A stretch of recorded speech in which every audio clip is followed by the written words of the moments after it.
हमारे प्रधानमंत्री आपके सामने आते हैं तो महंगाई का शब्द उनके मुंह से नहीं निकलता, बेरोजगारी का शब्द मुंह से नहीं निकलता। पूरी दुनिया में सबसे ज्यादा बेरोजगारी, और आप प्रधानमंत्री हैं, इतना बड़ा पद है, इतना तो आदर कर लीजिए जनता की कि इस बारे में बात तो करें। 10 सालों से सरकार चला रहे हैं, क्या बातें करते हैं आपके सामने आकर कि कांग्रेस पार्टी एक्सरे मशीन लाएगी, आपके मंगलसूत्र चुराएगी।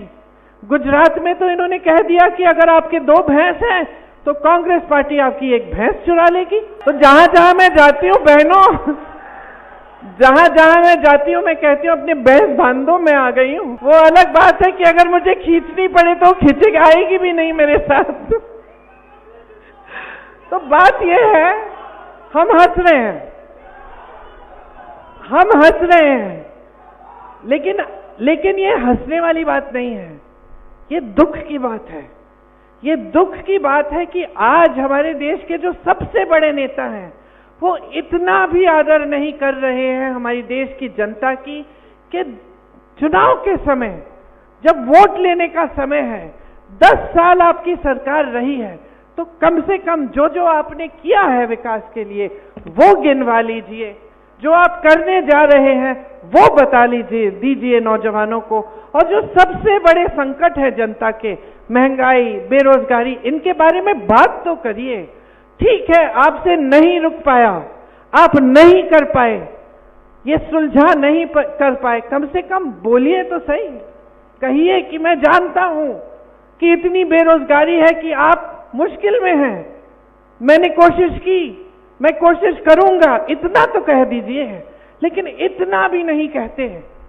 वो भैंसों की बात कर रहे हैं, मंगलसूत्र को चुराने की बात कह रहे हैं। कभी इंटरव्यू देते हैं तो जो 10 सालों से उनकी राजनीति रही है, धर्म की राजनीति, जिस आधार पर उन्होंने हर एक भाषण दिया है और आज भी चुनाव में रोज रोज दे रहे हैं, उस पूरी राजनीति का खंडन एक इंटरव्यू में कर डालते हैं कि अगर मैं हिंदू मुसलमान की बात करता तो मैं इस देश के प्रधानमंत्री बनने के लायक नहीं होता। खुद कह रहे हैं, खुद कह रहे हैं। तो इसका मतलब क्या है बहनों और भाइयों? इसका मतलब है कि जो राजनीति आपने की जीवन भर, जो आपकी विचारधारा रही है, जिस आधार पर आप 2 चुनाव जीत कर आए हैं, उसका आपने खंडन कर दिया, उसको आपने एक इंटरव्यू में नकार दिया। तो आप उस पे ही नहीं खड़े हो पा रहे हैं तो अपने वादों पे क्या खड़े होंगे? जो आपका आधार है उस पे तो खड़े हो जाइए। राहुल गांधी जी अपने आधार पर शुरू से खड़े हैं।